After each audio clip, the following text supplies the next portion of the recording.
네, 이 본문 내용은 단순합니다. 구름 위에 앉으신 인자 같으신 분, 인자 같으신 분, 이 표현은 구약의 선지자들이 메시아를 일컬을 때 쓰는 표현이에요. 그 요한계시록 구약과 연결되어 있다 생각하시면 돼요. 구름 위에 앉으신 인자가 검멸관을 쓰고 손에 낫을 들고 계시다. 벌써 그 다음 액션이 기대가 되죠.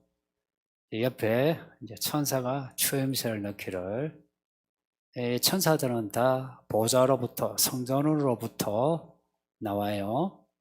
거기에서 이제 명령을 받아서 일을 해요. 하는 말이, 열매가 익어 거둘 때가 되었으니 당신의 낫을 휘두르소서. 수소하시란 거죠. 하니 구름 위에 앉으신 인자가 되신 우리 예수님이 낫을 휘둘러 곡식을 거두시더라. 그러니까 낫을 휘두르니 땅의 곡식이 거두어지니라.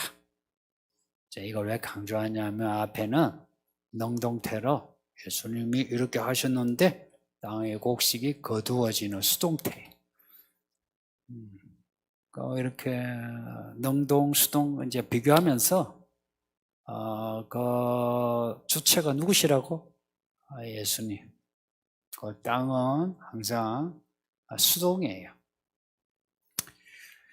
요한계시록에서 낫은 14장에만 나오고 성경에서 이렇게 종말의 심판에 혹은 추수의 낫으로 나온 것도 요 본문입니다.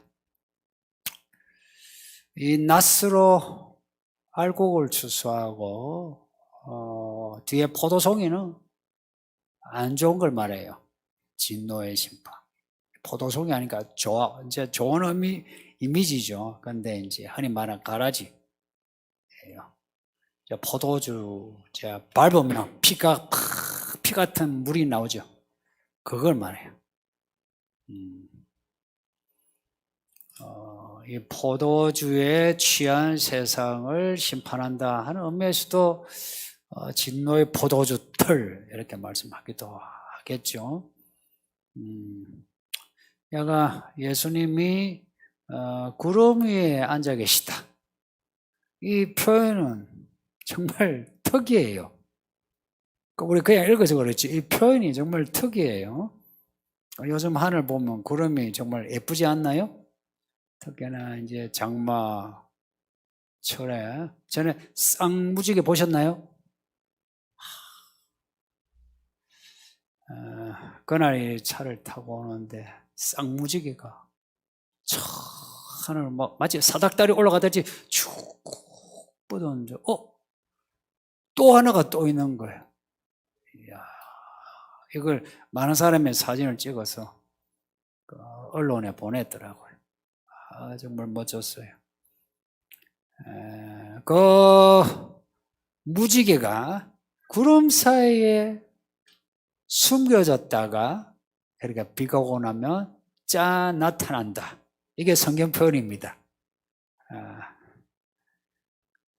숨겨뒀다가 구름이 걷어지면. 근데 예수님이 그 구름 위에 앉아 계시다. 5장에서는 보좌에 계신 걸로. 근데 예수님이 구름에 계시다. 구름 타고 오시는 예수님. 구름 위에 계시다. 지금 앉아 계시니까 서시면 이제 오시는 거죠. 그죠? 앉아 계시니까 이제 서시면 오시는 거라.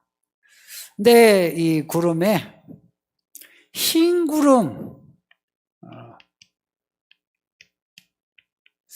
이 흰 구름 이게 좀 특이해요. 색깔이 희스, 흰 옷을 입은 그렇게 연결되는 게 아니고 성경에 하나님과 관련해서 구름을 할 때는 이렇게 흰 구름이라 하지 않고 구름 플러스 구름 해가지고 이걸 뭐라 하냐 빽빽한 구름이라 해요. 혹은 구름이 빽빽하면 어때요? 하늘에 구름이 빽빽한 시커멓죠? 그러면 한낮인데도 밤같죠? 그래서 이게 허감이라 해요. 모세가 올라갔을 때에 출애굽기 19장에서 빽빽한 구름이에요. 그 원어가 구름이에요. 구름 플러스 구름. 근데 이제 허감은 또 모세가 올라가는데 그 이제 하나님이 계신 곳이 허감 속에, 그러니까 구름 속에 이게 이제 요 빽빽한 구름을 허감으로 이제 표현한 겁니다. 그러니까 하나님이 계신 곳이 그 구름 빽빽한 구름이에요. 근데 오늘 본문에는 구름이 아니고 그냥 구름 속에 구름 위에가 아니고 그냥 흰 구름이라 하니까 성경에 나오는 구름의 표에 대한 표현하고 이 표현하고 좀 이미지가 달라요. 그러니까 이 흰 구름은 보좌에 앉으신 예수님이 빽빽한 흑암 속, 그래서 아무나 올라가지 못했죠, 시내산에. 근데 이제는 우리가 볼 수 있는 흰 구름이죠. 이제는 예수님이 오시고자, 구름 타고 오시고자 하는 그런 종말의 표현입니다. 그래서 성경에 흰 구름이란 말은 요거 14절이 유일합니다. 또 천사가 성전에서 나온다는 이런 표현에 대해서 이제 가끔 성도들이 지금 반복해서 들었음에도 하시는 말이 천국에 성전이 따로 있느냐 하는데 지금 없습니다. 지금도 하늘의 성전의 모형이 땅의 성전이라 할 때 하늘에 하나님의 보좌, 그 보좌가 하나님이 성전이에요. 그래서 성전으로부터 보좌로부터 천사가 나왔다 할 때는 그들이 뭐 성전에 거기 앉아 있다가 나왔다 이런 공간적 이동을 이야기하는 게 아니고 하나님이 보내셨다 이 말입니다. 천사에게 명령하여 자 이제 천사들마다 이름이 다 있겠죠. 근데 몰라도 돼요. 그러니까 성경에 안 적혀 있지. 그래서 이제 야 이 천사야 가라 해서 나온 거라.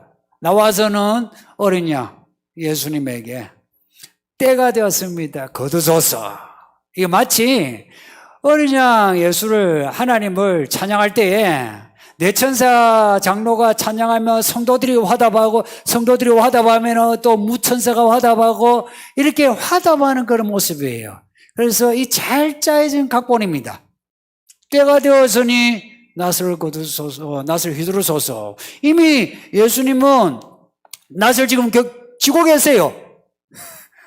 추수하려고 거기에 천사들이 휘두르소서 하고서 맞장구 쳐주는 거예요. 그리고 어린 양이 추수하시는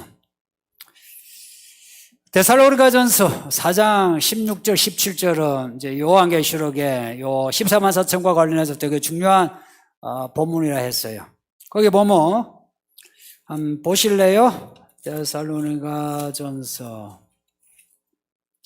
4장 17절 보면 그 후에 우리 살아남은 자들도 그들과 함께 구름 속으로 끌어올려 구름 속으로 공중에서 주를 영접한다. 이게 이제 끌어올려 하는 말이 우리가 그런 거 있죠.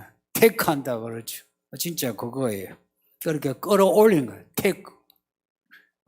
슈거란 말은 우리가 한문으로 했었는데 끌어 싹 데려간다는 이야기입니다. 어웨이예요. 쑥 올라 어디로? 구름 속으로. 근데 구름 속에 사는 게 아니고 구름 속으로 해서 천국으로. 구름 속에서 흰 구름에 계신 예수님을 만나서 어린 양의 혼인잔치 속으로 천국에 올라가는 그 이야기예요. 그래서 이 구름은 구름 타고 오시리라 혹은 빽빽한 구름, 이런 구약의 말씀과 복음서의 그 말씀에 성취로서 구름을 적어 놓은 거예요. 성취로서의 이미지가 구름이에요. 앞에 1절에 시온산 이야기할 때 그 시온산이 천국에 가면 시온산이라고 산이 특별히 있느냐? 제가 안 가봐서는 모르지만 아마도 maybe 없어요. 이거는 구약의 예언의 성취의 이미지로 시온산이라고 이렇게 표현을 한 거예요. 이걸 이해해야 돼요.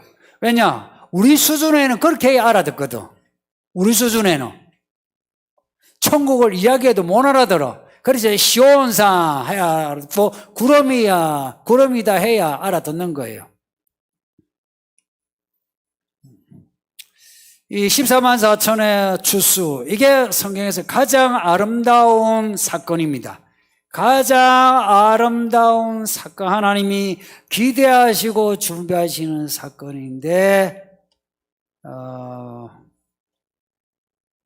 제가 예수님 얼굴을 안 봐서 그렇지만, 제가 느끼기에는 예수님이 지금, 그러겠죠. 신랑으로서 흥분돼가지고 막 하는 그런 분위기는 아니신 것 같아요. 이거예요. 신랑은 준비됐어요. 신부를 보니까, 아니, 화장도 아직 안 했어. 옷도 아직 안 입었어. 머리도 안 됐어. 지금, 혼인식 시간은 됐는데, 이 신부가 지금 목도 안 했지, 머리도 안 했지, 옷도 안 입었지, 이제 이럴 때 신랑이 지금 안절부절한데, 예수님이 지금 그러신 것 같아요. 그거는 진짜 느껴져요. 이 낯을 휘두르면 이제 끝이에요. 예리한이라는 단어가 날카로운 말로, 이제 뭐 똑같은 말이죠. 근데, 이제 날카로운 이 단어가 항상 빠르다, 재빠르다, 빨리, 신속히란 말하고 같이 연결돼요. 이 단어가. 예. 빨리란 말은 XS란 말이고, 요 말은 날카롭다는 말은 X란 말이에요. 그러니까 같은 의견을 가졌어. 그러니까 요 말이 낯을 가졌다는 것은, 날카로운 낯이란 것은 심판이 휘두러지면 신속하게, 그리고 정확하게 된다는 거예요. 그렇게 되면 이제는 돌이킬 수가 없어요. 우리에게 더 이상 기회가 없어. 예수님이 오시면은 이제 기회가 없단다. 이해가 되니? 이해가 돼? 예수님이 오시면 이제 우리가 준비할 시간이 없어요. 그래서 열처녀 비유 잘 보세요. 우리 생각에는 기회를 줄 것 같죠, 그죠? 기회를 줘서 그래, 몸단장하고 와 할 것 같죠. 근데 몸단장할 기회 안 줘요. 기름을 사러 보내지 않는다 이야기예요. 그냥 끝이에요. 그냥 끝이라. 이 예리한 낯을 한번 휘두르면 그냥 끝이에요. 그 뒤에 이제 뭘 하려고 해도 못해요. 지금 여러분이 그걸 겪을걸요. 기도가 돼요? 회개가 돼요? 성경을 읽는 게 재밌어요? 지금 살아가는 데 있어서 삶의 여러분의 일상의 일이, 우와, 이 일을 내가 잘해야지 하고 결심이 돼요? 점차 잘 안 돼요. 그래서 딱 정신을 차려 내가 알곡으로 익어가야만 그게 돼요. 이거 텃밭을 갖고도요, 잡초는 가만 놔줘도 그냥 막 자라요. 그런데 내가 키우고자 하는 거는 매일 손보지 않으면 안 돼요. 믿음은 매일 손보지 않으면 믿음이 안 자라요. 그냥 교회 왔다 갔다 해가지고 안 자라요. 이거는 목사고 아이고 할 것 없어요. 이거요, 긴장이요, 몰입이에요. 긴장과 몰입이에요. 이게 돼야 말씀이 마음에 들어오죠. 들어와서는 내가 잘못했구나. 내가 이래 살면 안 되지 하고 회개도 하고 새롭게 결단도 하죠. 그리고 이 거둘 때가 되었다는 이 과거형이에요. 이게 이제 아직 안 이루어졌는데 예정형으로 예언적 완료예요. 근데 요한이 본 거예요. 아직 시간이 안 됐는데 환상을 본 거예요. 거두진 걸 본 거예요. 근데 다행히 아직 우리는 그 시간이 아직 안 왔죠. 아직 안 왔는데 지금 앞에 왔다는 이야기입니다. 지금 제가 긴장을 촉구하는 게 앞에 왔다는 거예요. 그러면은 우리에게 주어진 기회가 지금 얼마 남지 않았어요. 그래서 알곡으로 이거 가자 하는 겁니다. 추수할 때가 되었어요. 추수할 때가 되었다. 되었다 이 말은 왔다 이 말입니다. 왔다 이야기예요. 되었다란 말보다 정확하게 말하면 왔다라고 표현하는 게 정확해요. 왔다. 이미 왔다. 이렇게 생각할 수 있는 근거가 몇 가지 있어요. 하늘에서 뭔가 일이 벌어지면 땅에 일들이 일어나는 거 아십니까? 하늘에서 하나님이 천사들하고 말씀하죠? 하면 땅에서 기이한 일들이 일어나요.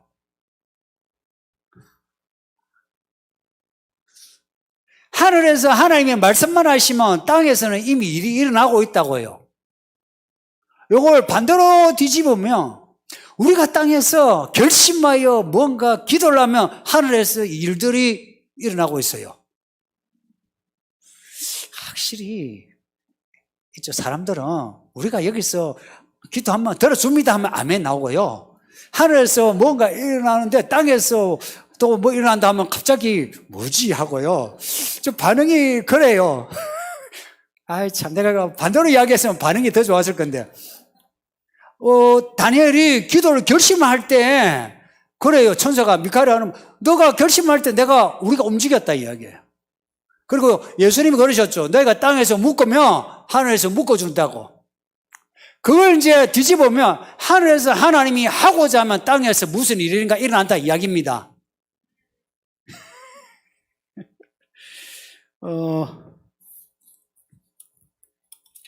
이 앞에도 있지만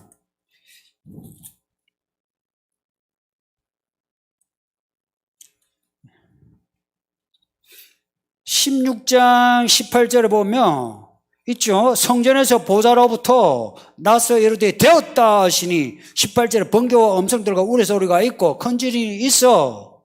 이렇게 하늘에서 되었다 하고 말씀 딱 하시죠. 뭔가 말씀하시죠. 그럼 땅에는 뭔가 일이 터져요. 이 터지는 거는 본문에는 자연재해와 관련된 것만 적어 놓으셨는데 아니고 실제 왕들의 움직임, 나라들의 움직임이 일어나요. 그래서 지금 우리에게 일어나는 일들, 심상치 않은 일들이라 싶으면 하늘에서 하나님이 말씀하셨다 이렇게 보면 됩니다. 그래서 제가 자주 이야기하죠. 이 땅에 일어나는 사건들을 볼 수 있어야 돼요. 근데 이 사건들이 상당히 중첩되어 있어요. 오버랩이 됐다고. 혹은 쌓이고 있나 파일업이 돼가지고 이게 쌓여가지고 이 어느 층인지 알 수가 없어요. 그래서 우리가 장인정신처럼 성경을 봐야 됩니다. 장인정신처럼. 이거요, 약간의 차이로 우리가 모를 때 있죠. 틀 때 있죠. 그래서 면밀히 살펴봐야 돼요. 사건들을 살펴보고서 이 도대체 이게 무슨 사건인지. 이 일은 옛날에도 있었어요. 옛날에도 전염병이 있었어요. 옛날에도 전쟁이 있었어요. 그 옛날에 그 일과 지금의 일의 차이가 뭐냐 이야기예요. 근데 그 차이는 요 사건만 아니라 요 사건을 둘러싼 주변의 정황에서 차이가 나요. 그리고 그 다음에 미치는 영향에서 차이가 나요. 이거는요, 여기 있는 아이로부터 어른에게까지 모든 그리스도인이 가져야 하는 연구하는 믿음이어야 해요. 연구하는 믿음. 무슨 믿음? 연구하는 믿음이에요. 그래서 주의 말씀을 연구해봐라 그러죠. 이거는 아이도 똑같아요. 그래서 너희들도 성경을 연구해라. 역시. 이 아이들이 그냥 마지막 때 큰일을 할 거예요. 어른들이 저 뒤에 있으면 아이들이 앞장서서 사로잡히거나 죽거나 할 거예요. 저는 그래도 아이들에게 믿음으로 자라니 그 하나님께 감사해요. 제가 보고 싶었거든요. 내가 보고 싶었어요. 이제 지금 우리에게 일어나는 일들이 평범하지 않다.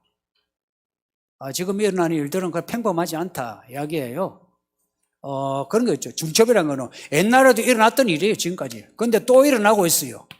근데 옛날에 일어나고 있다고 해서 똑같은 일은 아니에요. 그 일들이 그 다음 일에, 그 다음에 일들에 연결돼요. 이렇게. 이럴 때에, 지금까지 내가 경험했던 이 교차되는 부분이 있어요. 근데 지금 일어나는 일들을, 그 다음 일들을 우리가 예측을 해 나가야 돼요. 예측을 해 나갈 때, 이 부분은 내가 가지고 있는 지식이나 사람들이 가지고 있는 그런 학문으로는 되지 않아요. 성경은 시간표입니다. 하나님의 시간표예요. 성경에 기록된 말씀을 통해서 이 일들, 아직 우리 눈에 안 보이지만 이 점선들의 사건들을 우리가 예측해 나가야 돼요. 제가 이건 여러분에게 격려하고 싶은데 충분히 예측할 수 있어요. 여러분에게 일어나는 일들 예측할 수 있어요. 예측할 수 있다고요. 그 예측이 예언이 되기도 하고요. 예언이 혹은 예측이 되기도 하고요. 예언과 예측은 사실은 이게요, 교차되고 있어요. 그래서 요 예측과 예언을 하는 게 그리스도인이에요.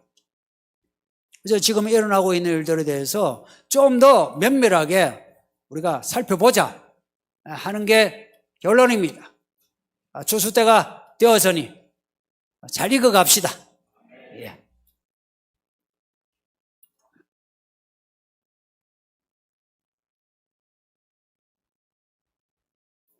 라는 말씀이 사실 더 급박하게 느껴야 할 것 같은데 길어야 10년이라고 구체적으로 말씀하시니 정말 시집과 장가, 저축, 성공 등등의 일들이 다 부질없게 느껴집니다. 하루를 온전히 사는데 그 하루를 세상 속에서 살아야 하니 어려울 때가 있습니다.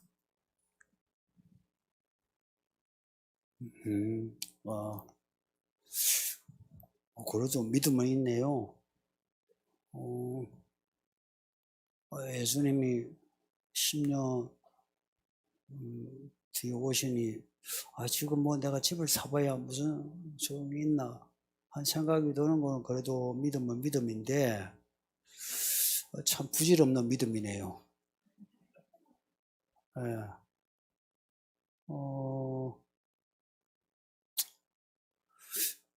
제가 다큐를 본 적이 있는데 암 걸린 사람이 6개월인가 하여간 뭐 기간은 정확하게 생각나지 않는데 그분이 이제 버킷리스트를 이제 짰어요. 해서 죽기 전에 여행하고 하고 싶은 걸 하나하나 한데 다 못하고 죽었어요. 근데 시한부 생명인데 버킷리스트를 짜놓고 그래 살아가는데 그분은 교회도 안 다니는 것 같아. 근데 믿음을 가진 분이 10년인데, 순도님도 10년이면 길지 않나요? 생각해보면, 시한부 6개월이 좋습니까? 10년이 좋습니까? 예. 제가 병년이라 할 걸, 그러면. 만일에 여기 병년이라 했으면 무슨 생각을 할까요? 그러면 시집가도 장가도 되겠네. 10년이니까 가면 안 되겠네. 이게 무슨 기준이에요? 생각해 보세요. 이거 사실 이게 참 미묘한 문제예요. 그 100년 뒤면 다 해도 되겠네? 그럼 10년 뒤면 10년 뒤면 왜 결혼, 연애, 직장생활, 집 사고 팔고 하는 게 그게 의미가 왜 없다고 생각하죠?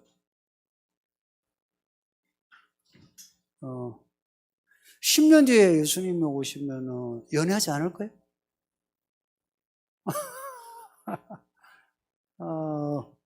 오히려 10년 뒤면 믿음의 버킷리스트를 짤만 하지 않나요? 이분, 이 고민하신 거는 참 제가 잘하신 것 같아요. 정말 오시겠다. 믿음을 가진 거는 좋아요. 근데 10년, 10년이면 강산도 변한다고 10년이 길다는 이야기예요. 그 10년 뒤에 오신다면은 믿음의 버킷리스트를 짜놓고 뭐 할만하지 않나요? 그리고 이분의 믿음, 예수님 오신다. 좋아요. 여러분 창세기 한번 보실래요? 창세기 5장, 6장이에요.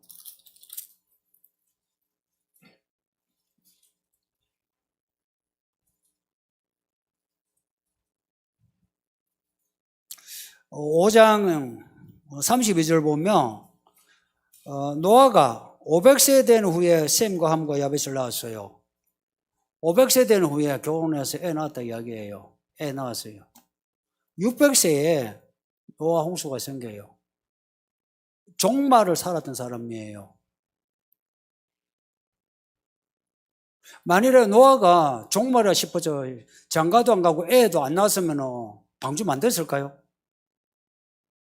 혼자 만들기 힘들죠? 왜 또 애들이 남자애만 셋이겠어요? 생각해보세요. 왜 남자애만 셋이겠어요? 이 남자애가 내신 집안, 방주 하나 지었어요. 왜 남자애만 셋이겠어요? 그리고 그 남자애 셋이, 아이고, 종말이다. 우리 그런 거 있잖아요. 배 만들면서, 왜 만들어요? 하나님이 세상을 심판하는데, 언제요? 그건 모르겠는데. 심판하신대. 근데 제가 좋아하는 여자가 있는데요. 야, 세상이 끝인데 뭐 장가는 그냥 배만 만들어. 그러셨어요? 아니, 결혼했어. 애는 모르겠는데 야가 결혼했어요.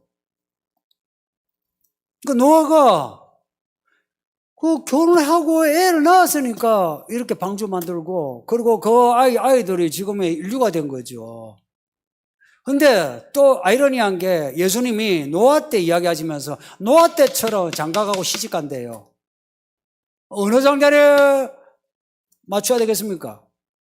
노아 때처럼 시집가고 장가간대요. 그럼 나 시집 안 가고 나 장가도 안 가는데 집도 안 살겠대. 근데 노아는 여기 보세요. 장가가고 애 낳았어요. 여러분은 어느 장단에 맞추려? 근데 어느 장단에 맞추든 시집가고 장가는 가야 되죠.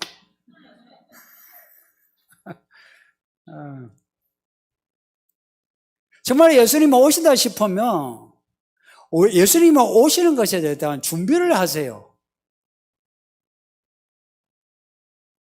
제가 10년이 할 때 제가 10년 뒤에 오십니다라고 안 했어요. 뭐라고 하대요?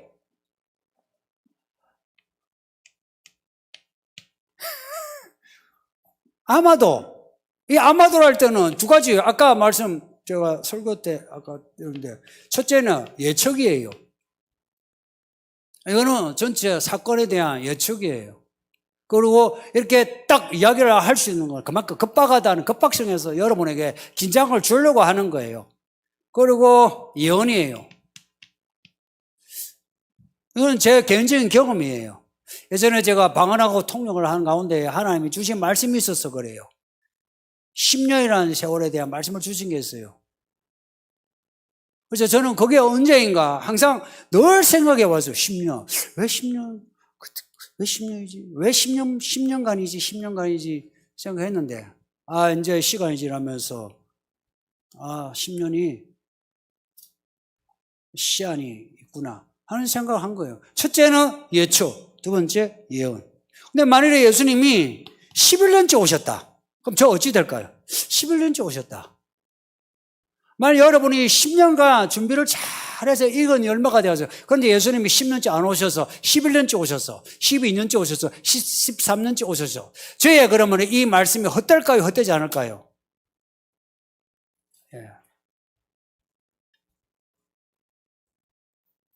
저는 제가 틀려도 여러분에게 내가 그 점에 대해서 미안합니다라고 할지 몰라도 헛되진 않아요.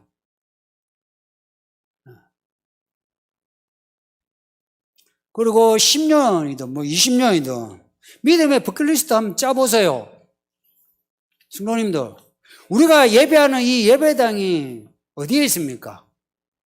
논현동, 노베빌딩, 지하 3층에 있습니다. 만일 이렇게 방역이고 뭐하고 자꾸 하면 예배당 우리 문을 닫게 하면은 문을 닫아야 돼요. 이러한 때 여러분 중에 정말 믿음의 버킷리스트가 있는 성도는 무슨 생각을 해야 되겠습니까? 건물을 세야죠. 아이고, 누가 방금 말했노? 아이고, 저런 성도가 필요해요.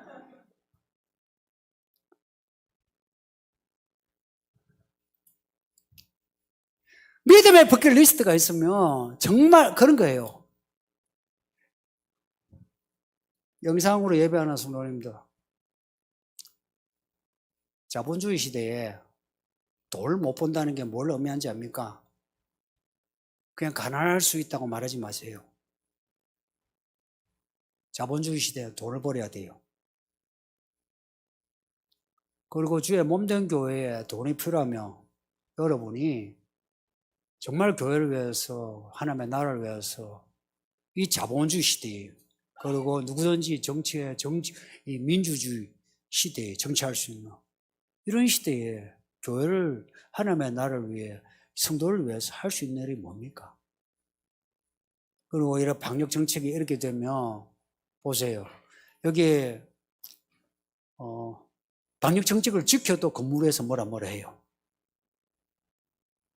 이런 걸 여러분이 모를 리 없는데 알면은 적어도 여기에 교회 직분자 같으면 어찌해야 되겠습니까? 창고라도 건물을 가져야 된다 생각해야 되지 않습니까?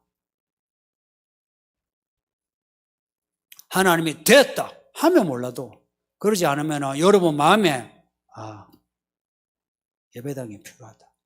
그래야 우리가 예배를 지킬 수 있다. 이런 생각이 들지 않습니까?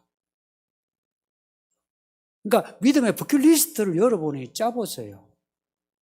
그리고 연애와 결혼도요. 내가 혼자 골방에서 주께서 언제 오시나 흰 옷 입고 기다리는 것보다 내가 흰 옷을 벗고 밖에서 일을 하면서 돈을 벌면서 연애하면서 결혼해서 내가 노아처럼 믿음의 방주를 짓는다면 의미 있지 않습니까? 그 결혼과 연애, 직장생활 하는 게요. 노아 때처럼 노아 자식 말고 세상의 사람들이 하는 거 하고 노아 가족이 방주를 짓는 거하고 비교를 해보세요. 여러분이 무엇을 택할래요? 만일에 10년 뒤니까 하고 시집가고 장가가고 성공하는 게 아무 부질없다 이렇게 여기는 분은 그 중간에 있는 것 같지만 중간이 아니에요. 이분은 그냥 세상 밖에 있는 거예요. 정말 이 믿음이 있는 분은 10년이니까 내가 남은 세월 어떻게 해야 되나? 내가 어떻게 해야 되나? 이 문제에 집착하지 않겠습니까? 그래서 연애와 결혼, 직장생활, 집을 사고 파는 문제에서도 재빠르지 않겠습니까? 예리한 낮처럼 믿음 생활이 날카롭지 않겠습니까? 신속하지 않겠습니까?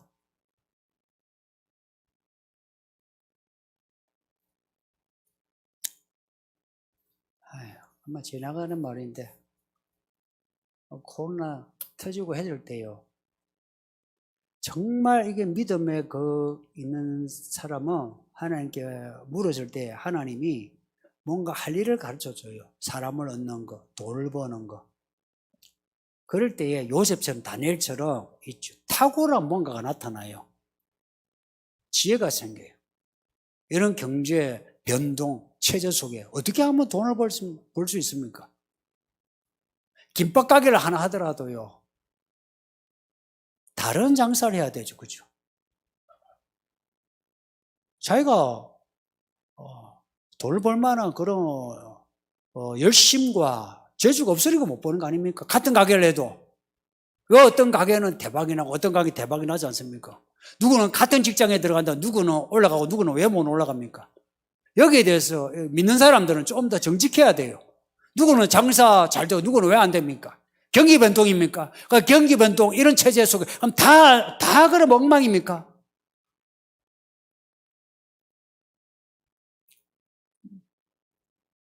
좀 이런 문제 한번 생각을 해 보셨으면 합니다. 그리고 10년 제가 이야기한 거는 예측이고 연이다는 거 그렇게 여겨주세요. 그만큼 급박하다. 넘어갑시다. 요한계시록 14장에 또 보니라는 말이 계속 보이는데 요한이 보는 위치도 하늘, 공중, 구름으로 조금씩 달라지는, 낮아지는 것 같아 보입니다. 이 일들이 같은 비슷한 시기의 사건인데 보는 관점이 다르다고 봐도 될까요? 내가 보니 하는 말이 계시록 4장 1절에 처음 나와요. 환상 이야기에서 처음 나오는데 계속 보니 하는데 요 질문처럼 요한이 보는 위치가 하늘, 공중, 구름으로 달라지는 게 아니고 거꾸로 요한의 위치는 사실은 변동이 없어요. 보이는 장면이 달라요. 보게 하신 하나님이라. 요한이 여기 갔다 저기 갔다가 아니에요. 그랬을 수도 있지만 근데 여기 요한계시록 이야기하는 그 원리는 하나님이 보여주신 게 달라요. 그래서 또 보니 할 때 이 보니란 말은 접속사와 같은 역할을 해요. 접속사와 같은 앞에 본 거, 그 다음에 그리고 또 이 말입니다. 우리가 흔히 and 하죠. and. 그리고 하죠. 그 단어로 여기면 돼요. 또 보니. 다만 이제 장면 전환으로 위치 이동으로 확실한 부분은 처음 나오는 이 일 후에 내가 보니, 이 일 후에 내가 보니 요 부분만 확실하고 나머지는 대부분은 하나님이 보여주시는 장면들이 달라지는 거예요.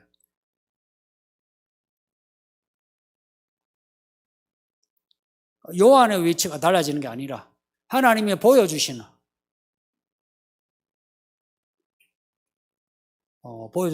내용이 달라졌다고 보시면 됩니다.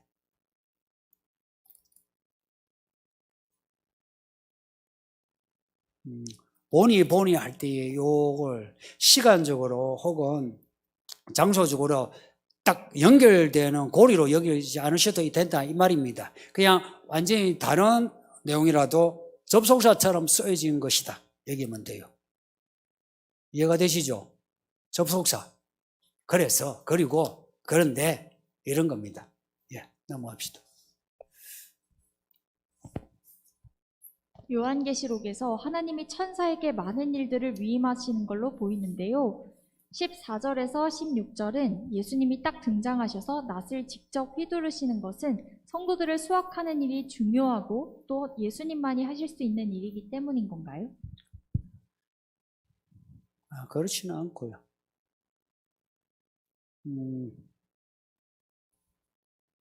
구약에 야곱이 씨름을 한 천사 있죠. 천사일까요? 하나님일까요? 아브라함이 이삭을 바칠 때 하늘에서 아브라함아 하셨죠. 이게 하나님일까요? 천사일까요? 시내산에서 율법을 주실 때 그 율법을 주신 분이 하나님일까요? 천사일까요? 다 하나님이라고 하시죠. 근데 천사라고 하는 부분이 많아요. 하나님이라 하면 하는 구절과 천사 이렇게. 그래서 천사가 하는 부분은 다 하나님이 하신 겁니다. 다 하나님이 하신 거예요. 그래서 요 일은 낫을 들고 예리한 낫을 들고 하는 요 부분은 인자와 같으신 이 할 때 아까 처음에 말씀드릴 때 구약의 선지자들의 인자와 같은 이 그게 다니엘서 7장 그리고 에스겔서 1장의 인자와 같은 그런 말씀의 성취예요. 인자와 같은 메시아의 모습 인자와 같으니까 낯을 이루는 추수하시는, 그러니까 알곡을 추수하시는. 그래서 알곡을 추수한다는 거하고 또 예수님의 비유 중에 그 추수와 함께 신랑이 신부를 열처녀를 데리고 가는 그런 만남이 있죠. 그 만남의 성취로서 인자와 같으신 분이, 그리고 예리한 낫 할 때는 언제 추수를 의미하는데, 인자와 같은 이, 천사가 아니라 인자와 같은 이 할 때는 이러한 선지자들의 예언의 성취로서 표현하는 거예요.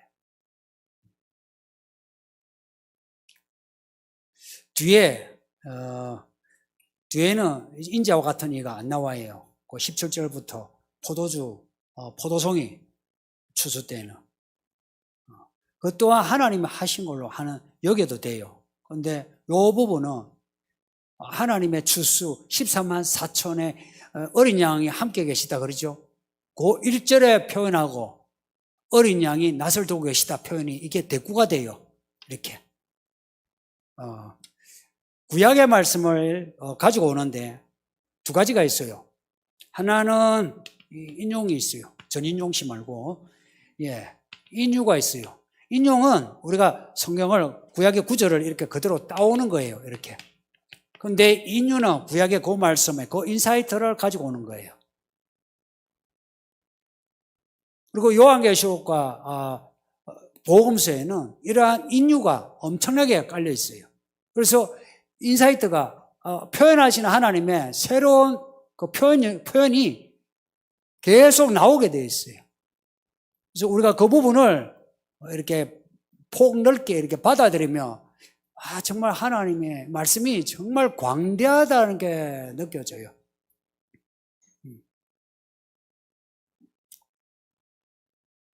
그리고 예수님이 낫을 휘두른다 그러죠.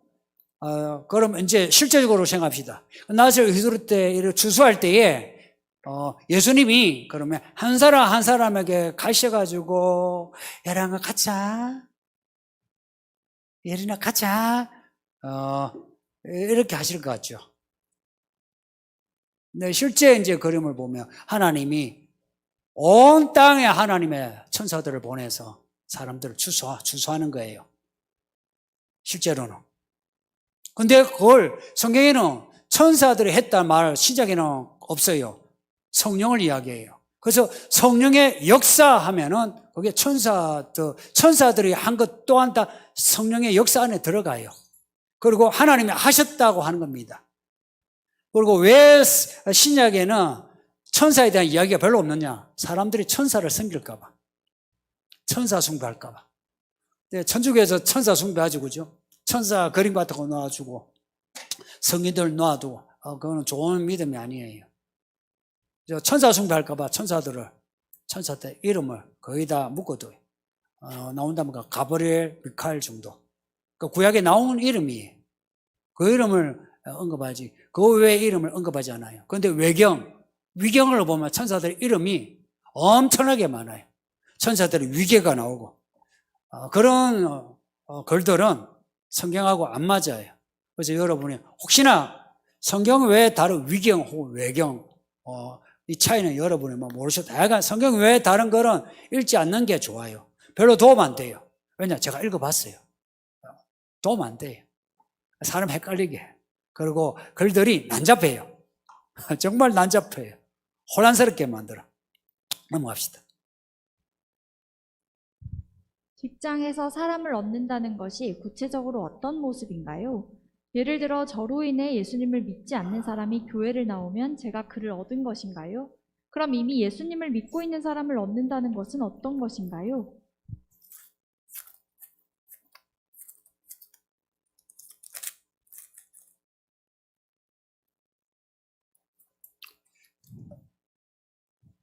마태복음 보면, 마태복음 4장 19절에 예수님이 하신 말씀에서 내가 너희를 사람 낚는 어부가 되게 하리라 말씀해요. 이 말씀이 이제 뒤에 마가복음도 있고 누가복음도 나와요. 사람을 낚는 어부가 되리라. 근데 요 말에 원래 의미는요, 낭능이란 말이 없어요. 없고 그냥 사람의 어부예요. 원어가. 사람, 낭능이란 거는 우리가 붙여놓은 거예요. 어부는 고기를 낚으니까 낭능하지. 원래는 사람의 어부예요. 그러니까 fish of man. 사람의 어부. 사람의 어부. 정확한 말, 사람의 어부예요.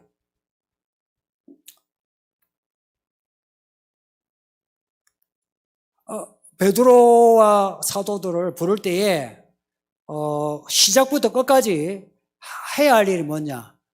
사람을 낚는 일이에요. 사람을 낚는다는 게 이제 이게 뭐냐? 여러분 이제 금방 생각나는 게 교회 안 다니는 사람을 교회 안으로 데려오는 걸로 여기죠. 그렇지가 않다. 고린도전서에 바울이 한 말이 있어요. 내가 모든 사람을 한 사람이라도 더 얻기 위하여 내가 이렇게도 할 수 있고 저렇게도 할 수 있다. 모든 사람을 얻기 위하여,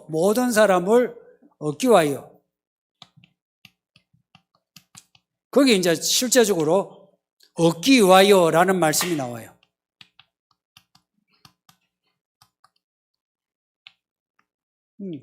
사람을 얻기 위하여 할 때 이거는 실제로 얻는다는 그 단어예요. 얻는다는 그 단어예요. 근데 사람을 얻는다는 게 뭐냐?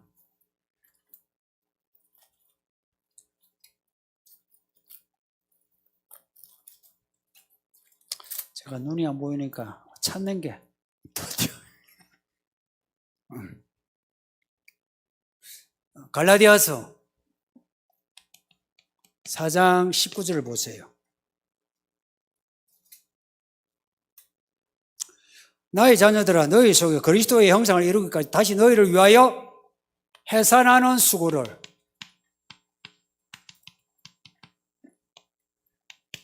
사람을 얻는다는 것은 내가 그 사람을 잉태하고 해산하는 거예요. 해산하는 수고할 때에 요 수고라는 말이 고통을 말해요. 고통. 해산하는 수고 이게 고통이에요. 해산하는 아이를 낳는 영어도 그대로죠. 그 단어가 아이를 낳는 사람을 얻는 거는 그거예요. 사람을 교회 안으로 데려오는 게 사람 얻는 게 아니고요. 그거는 그냥 시작이에요. 사람을 얻는 것은 그리고 요 말을 할 때에 요 구절을 제가 좋아해요. 그래서 제가 마음속에 두고 있는데 여기 보면은 다시예요. 다시. 이 다시라는 거 갈라디아 교회 예전에 했는데 이 교회 성도들이 다시 율법으로 돌아간 거라. 그래서 다시 해산한다는 거라. 그러면은 내가 한 사람을 내가 교회에 데리고 왔어요. 근데 그 사람을 내가 잉태하고 믿음을 낳아요. 낳는 게 뭐냐? 그 사람이 구원받는 거예요. 구원이에요, 구원. 구원이 사람 얻는 거예요. 근데 이 사람이 구원에서 떨어져 나갈 위기 처했어요. 그럴 때 그 사람을 다시 내가 돌보면서 다시 구원을 확정하게 하는 거예요. 그 과정이 전부 다 사람을 얻는 겁니다. 제가 왜 사람을 얻는다는 말을 제가 사실은 참 많이 하고 이 부분을 이야기하고 있거든요. 그냥 사람을 교회에 와서 교회에 데리고 오는 것이 아니란 거예요. 데리고 왔으면 그 사람에게 지속적으로 내가 그 사람을 잉태한 채 그 사람이 구원받은 사람이 되기까지 내가 해산에 이 수고를 해야 돼요. 이 고통을 겪어야 돼요. 수고를 해야 된다는 이야기예요. 영어로 이게 맞는지 모르겠네. 내가 기억에 이 단어를 썼을 거예요. 이게 NIV에서는. 내가 그 사람을 내가 얻기에는 수고를 해야 되는, 그리고 긴 시간에 잉태하고 해산하는 그 시간의 수고가 필요한 거예요. 그래서 예수님을 믿지 않은 사람이 교회에 나오면 제가 그를 얻은가요? 얻은 게 아니고 얻어가는 과정에 있습니다. 끝까지 얻어야 돼요. 그 여러분이 사람을 데리고 오죠. 그럼 그 사람에 대해서 여러분이 양육자로서 마음을 가져야 돼요. 근데 이런 경우는 있어요. 새신자가 새신자를 인도할 때예요. 그럴 때는 그 목장의 목자가 양육자가 돼야 돼요. 우리 목자님들 사람 없는 분 되어주세요. 있잖아요. 그냥 말씀 이렇게 몇 마디 전하는 거는 별 효과 없어요. 사실 그런 거는 안 들어도요, 별 그거 없어요. 근데 사람 얻는 거는 그렇게 말씀을 가르치는 거와 함께 그 이상의 플러스 알파들이 필요한 거예요. 예수님을 믿고 있는 사람, 여러분들. 제가 여러분을 지금 믿는 사람이죠? 제가 지금 뭐 하는지 아세요? 여러분을 얻는 중입니다. 믿는 여러분인데 내가 여러분을 얻고자 하고 있어요. 또한 여러분도 사람들을 얻고자 하죠. 이미 믿는 여러분이에요. 사람을 얻는다 할 때는요, 이미 믿는 사람도 내가 얻어야 돼요. 왜냐? 그렇죠. 다시 예산하는 수고를. 교회 다니지만 지금 어떻습니까? 막 뜨겁고 익어가고 있습니까? 막 뜨겁고 익어가고 있어요? 그러지 못한 여러분을 제가 다시 자극하고 해서 여러분을 어떻게 합니까? 때로는 화나게 하고 근심하게 하고 삐지게 하고 분노하게 하고 슬프게 하고 외롭게 하고 하지 않습니까? 바울이 고린도전서를 편지 보내면서 내가 얼마나 너를 근심하게 하면 내가 얼마나 하면서 이 말을 끝없이 반복해. 알라. 그럼에도 그래서 내가 더 얼마나 내가 너희를 근심하게 하며 제가 하는 게 여러분이 그러지 않습니까? 여러분 제 설교를 듣고 오늘 하면 힘을 얻었네. 아싸 기분 좋습니까? 아니면 약간은 기분이 찝찝합니까?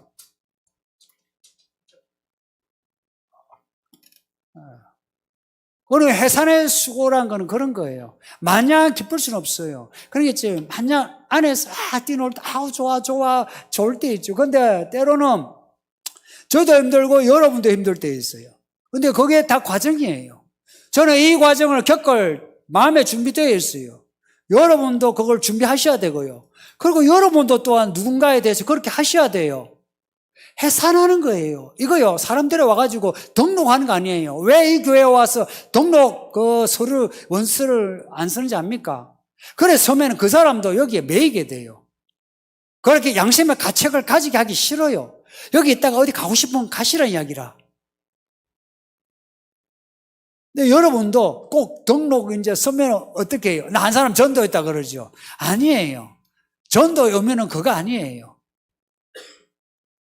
사람을 얻는 것은 그 사람이 여기 와서 구원을 얻기까지 그 과정을 끊임없이 가지는 겁니다. 여러분이 이제 교회 오면 새신자면 몰라. 교회 한 3년, 4년 이래 묵어성도 오면 아니죠. 그 사람을 얻기까지 시간이 필요하죠. 그죠? 성도님들 그렇게 해주세요. 영상으로 예배하는 성도님들 힘내세요. 사람 얻는 사람이 됩시다. 그래서 이 믿음이요. 부모의 마음이 아니면 그걸 못해요. 그리고 누군가 데려왔을 때는 여러분이 정말 해산하는 마음, 수고, 고통을 겪어야 돼요. 넘어갑시다. 안녕하세요, 목사님. 돈 쓰는 것을 바꾸라는 의미가 실질적으로 어떤 것인가요?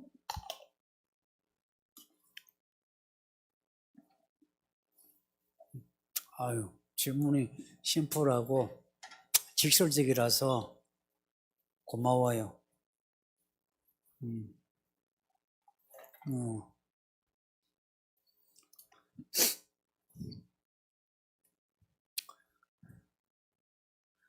딱 드는 여러분 마음에 드는 게 돈을 인색하게 쓰지 말고 돈을 팍팍 써 이렇게 답이 나오죠. 이 질문에 대한 답이 돈을 어떻게 써야 되는지 인식하지 말라는 말이 이제 마음에서 나올 거예요. 그 말도 맞아요. 근데 제가 오늘 오전에 이야기해 드렸나요? 돈 쓰는 거 바꾸라고요? 오늘 오전에 이야기했어요? 설교 안 들었죠? 나 설교해도 저도 잘 기억을 못해요.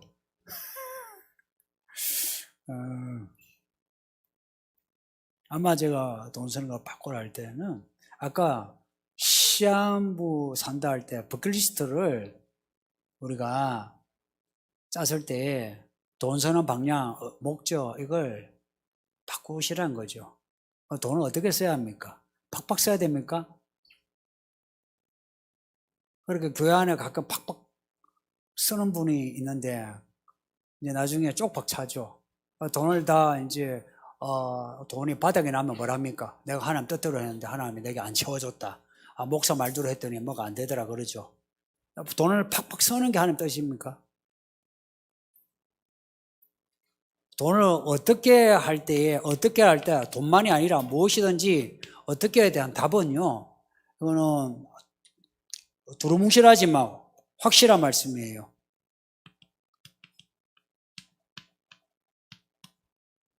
하나님의 뜻대로예요. 돈을 쓸 때 하나님의 뜻대로 돈을 쓰는 법을 배우셔야 해요. 마리아가 향유를 부었어요. 아무도 생각지 않은 때에 마리아가 향유를 수천만짜리 향유를 부었어요. 향유는 한 번 부으면 못 써. 근데 그 향유는 그 당시에 재테크예요. 그 당시에 재테크용의 향유예요. 그 향유를 부었어. 모두가 재테크용으로 가지고 있는, 모으고 있는 향유를 그 마리아가 부었어요. 거기에 가룟 유다가 뭐라고 했어요? 왜 부었냐고. 가난한 사람 도우면 돕지. 그런데 예수님이 놔두라 했어요. 복음이 전해지는 곳마다 이것이 전해진다고 그랬어요. 그러니까 가난한 사람을 생각하던 가룟 유다가 어떻게 했나요? 은삼십에 예수님을 팔아넘겼어요. 근데 은삼십을 어떻게 했나요? 밭에다 버렸어요. 그리고 목숨을 스스로 끊었어요. 이 돈과 관련된 이야기입니다. 한 사람은 마리아이고 한 사람은 유다예요. 하나님의 뜻대로 돈을 쓴다는 게 뭔지 이걸 알려면요, 내가 파격적인 행동이 없으면 안 돼요. 하나님의 뜻대로 돈을 쓰려는 마음이 있어야 돈 버는 게 달라져요. 여러분 어때요? 돈이 내게 들어오는 만큼 돈을 나간다 생각하죠. 그죠? 내가 돈을 버는 만큼 내가 돈을 쓸 생각하죠. 근데 하나님의 사람은 그렇지 않아요. 하나님의 뜻대로 쓸 돈을 먼저 생각해요. 쓸 돈을. 내가 아웃풋을 할 생각부터 해요. 그래서 내가 아웃풋을 내가 어떻게, 하나님 뜻대로 뭘 해야 돼 하는데 내가 없어요. 없을 때 어떻게 해요? 하나님께 내가 물어요. 어떻게 해야 돼요? 어떻게 해야 됩니까? 어떻게 해야 됩니까? 요셉이나 다니엘, 다윗 같은 사람은 있죠? 그 시작할 때 벌써부터 하나님의 나라를 본 사람이에요. 그 사람들은. 그래서 그것을 보고서 그들은 인풋을 다 조절해 나갔어요. 생각해 보세요. 여러분이 들어오는 돈 가지고 쓰려고 하면 들어오는 것에 대해서 늘 매이게 돼요. 그러면 환경이 매여요. 그런데 하나님이 내게서 주시고자 하는 그것에 내가 매이면, 그것에 매여서 살면, 하나님이 내게 주시고자 하는 것에 매이게 살면 하나님이 내게 주시는 것들을 내가 기대하게 돼요. 이 말을 잘 이해해줘요. 하나님이 내게 주시는 하나님의 이야기에 그것으로 살려고 하는 사람은 지금 하나님이 내게 주시고자 하는 것들에게 관심을 가져요. 근데 여러분은 대부분은 이렇잖아요. 하나님이 내게 하시고자 하는 이야기, 하나님이 주시고자 하는 것 말고 내가 지금 계산해서 벌고자 하는 그걸 생각하죠. 그래서 그걸로 여러분이 아웃풋으로 하려고 하죠. 그죠? 그러니 계산이 어때요?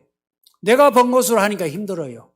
그래서 여러분은 실제 옆에 사람 커피 한 잔 사주면 여유가 없어요. 여러분이 연봉이 얼마든 간에 별로 여유 없어요. 겨우 그런 거 있죠. 지금은 지금 내 차례다.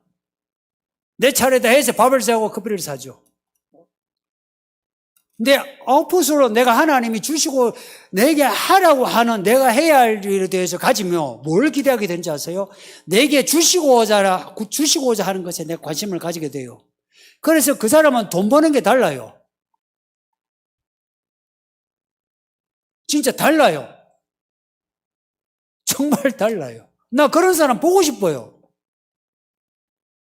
나 여러분이 젊은 사람 많잖아. 여러분이 직장생활 하든 사업을 하든 뭘 하든 여러분이 하나님이 이미 우리에게 주신 꿈이 있어요. 말씀 아니에요. 이것을 기대하면 지금 하나님이 내게 주시고자 하는, 보세요. 구름 속에 무지개가 감춰졌다 했어요.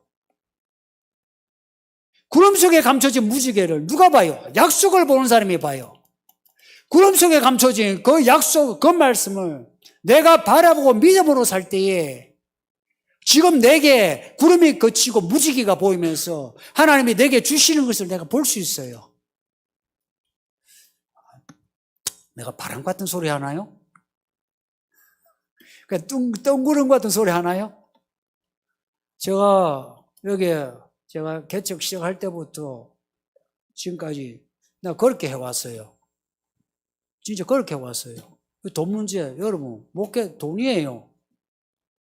아무리 기도해도 돈 한 푼 없어 보세요. 어떻게 저게 33번지 월세라도 얻어요. 그 월세 얻을 때 그 건물주가요. 안 준대 했어요. 나중에 부동산한테 이야기하는 게 개척교회 월세 못 날까봐 안 준대. 그 110만 원요.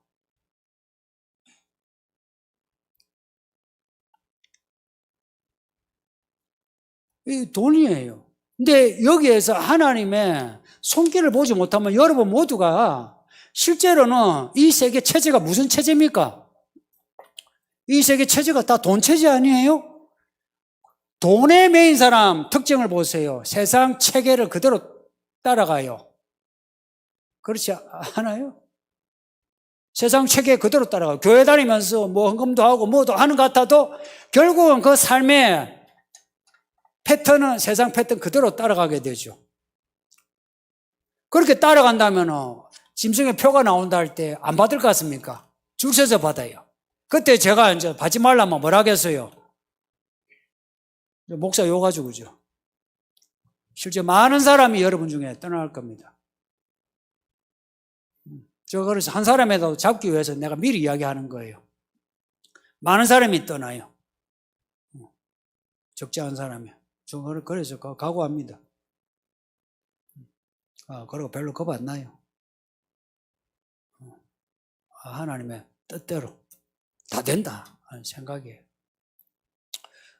실질적으로 어떤 것인지요. 그리고 제가 이야기한 게 뭐 이 정도가 저는 실질적이라 생각이 드네요. 예, 또 질문 있습니까? 예. 목사님, 금요예배 말씀 질문입니다. 라합을 살려주겠다는 맹세는 따로 하나님께 묻는 이야기가 없는데요. 기브온 사람들과는 무엇이 다른가요? 질문 누가 하셨는지. 와, 이거 정말 예. 왜 이런 질문을 좋아하냐면 나 여러분이 성경을 읽었으면 좋겠어요. 왜냐? 성경을 읽어야 저하고 같이 마음이 맞아요. 목회가 쉬워져. 그리고 성경을 읽어야 여러분 똑똑해야 저도요 더 똑똑해지지. 그렇지 않습니까? 정말 여러분 생각 어때요? 정탐꾼이 갔어요. 라합이요. 나중에 우리 살려달라 하면서 날 숨겨줘요. 근데 나 하나님께 안 물었어요. 안 묻고는 내가 살려주마 했어요. 그거 하고 기본 사람들이 와가지고 속였는데 안 물었어요. 하나님께 안 묻고 그래 조약을 맺자 하는 거하고 뭐가 달라요? 완전히 다르죠. 예수님이 하신 말씀이 있어요. 너희가 선지자를 도우면 선지자상을 받고 제사장 도우면 제사장상을 받고. 라합이요 하나님의 정탐꾼을 살려줬어요. 하나님의 정탐꾼을 살려줄 때 이 사람들은 하나님의 종들이에요. 하나님의 종다, 하나님의 사신이에요. 이 라합이 살려준 거는 하나님을 살려준 거예요. 따지면. 그래서 이들에게는요 종들인데 하나님의 이름으로 약속할 수 있는 권세가 있어요. 아까 땅에서 묶으면 하늘에 묶어주고 땅에서 풀면 하늘에서 풀어준다 할 때 보세요. 하나님 이거 묶어야 됩니까? 묶어야 됩니까? 풀어야 됩니까? 풀어야 됩니까? 이렇게 하면은 이거 묻는다고 시간 다 가버려요. 우리가 믿음으로 그 나라와 의를 살 때에, 천국을 살 때에 그 천국의 열쇠 이야기가 나와요. 그 이야기에 마태복음 16장에 그 이야기에 천국이에요. 천국의 일에 대해서는 내가 여기서 묶으면 묻지 않고 묶어줘요. 여기서 풀면 하늘에서도 풀어줘요. 이 정탐꾼은 지금 자기를 살려준 것은 의로운 행위라 이야기입니다. 의로운 행위예요. 라합이 믿음으로 한 거죠. 그죠? 그래서 히브리서 나오죠. 믿음으로. 라합이 믿음으로 한 거예요. 믿음으로 했기에 이 정탐꾼은 이거는 하나님의, 그러니까 하나님께 물을 거 없어요. 그대로 약속을 할 수 있는 거예요. 그리고 여러분이 가끔 저에게 친절을 베풀고 제가 어려울 때 돕는 분, 제가 한마디씩 해요. 걱정하지 말라고. 일 된다고. 안 된 적 없어요. 저는 한 번도 없어요. 여러분이 저에게서 예를 들어 친절을 베풀고 제가 어려울 때 도움 본다. 여러분 인생에 하나님이 지속성을 몰라도 적어도 하나님이 여러분에게 보상을 해주셨다는 거 믿어요. 여러분, 제가 하는 말에 이해가 있습니까? 없어요. 여러분이 제게 친절을 베풀었을 때 하나님이 여러분을 그냥 안 둬요.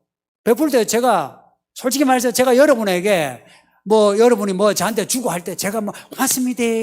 또 주이소. 제가 그러대요. 솔직히 제가 주든지 말든지 이런 식인데. 그런데 한마디로는 해요. 듣는 데서 하든 안 듣는 데서 하든 만약에 저와 같이 있는 데서 이야기할 때는 걱정하지 말라고 기다리라고. 반드시 돼요. 이거는 저의 권능이 아니라 하나님의 신실함이에요. 근데 기브온 같은 경우는 달라요. 기브온이 뭘 해줬어요? 무슨 의로운 일을 했어요? 속였어요. 자기들을 살기 위해서. 생각해 보세요. 이거는 전쟁이에요. 전쟁인데 적군에게 속은 거라. 라합하고 다르죠. 라합이 원한 거는 살려달라는 거였어요. 살려주마 한 거예요. 기브온은 이스라엘 구해준 거 없어요. 이거 완전히 달라요. 그래서 여러분이 하나님의 나라와 그 의를 위해서 여러분이 살 때 여러분이 하는 말은 그대로 돼요. 알겠나? 그렇단다. 너희가 믿음으로 살 때에 너희가 하는 말은 하나님이 그냥 들어주신단다. 잊지 마라. 그러려면 너희들이 믿음으로 살아야 된다. 성도님들. 그래서 그 나라와 의를 구하라. 그래야만 다 주시리라는 게 무슨 말씀인지 아세요? 아까 돈 사는 문제도 그래요. 내가 그 나라와 의를 위해서 한번 써보세요. 헛되지 않아요. 그래서 저는 여러분들 이 마음을 가지라 이야기입니다. 여기에 특별히 직분자들.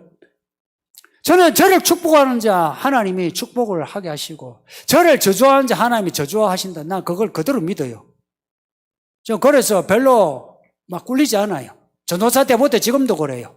별로 그거 없어요. 그래서 상처받은 적이 한 번도 없어요. 제가 별일을 다 겪었거든요. 겪어도요, 아마 치아부러 하는 식이에요. 별로 그거 없어요. 중요한 거는 내가 하나님 편에 가면, 있죠? 내 편이 하나님 편이 돼요. 정말이에요. 그걸 잘 해야 돼요. 그래서 중요한 건 내가 어느 편에 있느냐, 이게 중요해요. 완전히 다르죠. 그리고 이 질문을 하신 분은 야가 본문에 대해서 이렇게 구체적으로 비교를 했다는 게 정말 내가 박수를 보낼 만해요. 저는 이런 질문을 좋아해요. 성도님도 이런 질문 좋아해요. 비교해서 미안해요. 지금까지 한 10번은 반복되었었는데 돈을 어떻게 쓰면 좋겠습니까? 라는 질문을 못하. 그 질문에 대한 답은 10번도 더 있어, 지금. 그거보다 저 이걸 좋아해요. 그리고 하나님도 이걸 좋아해요. 이게 실생활에 별로 도움 안 될 것 같죠? 돈 쓰는 그 문제가 도움되죠, 그죠? 근데 이 문제가 훨씬 도움돼요. 훨씬 도움돼요. 이게 실제 여러분 생활에 도움이 돼요. 이런 질문을 하셔야 돼요. 부탁합니다. 예, 제가 기도하고 바로 마칠게요.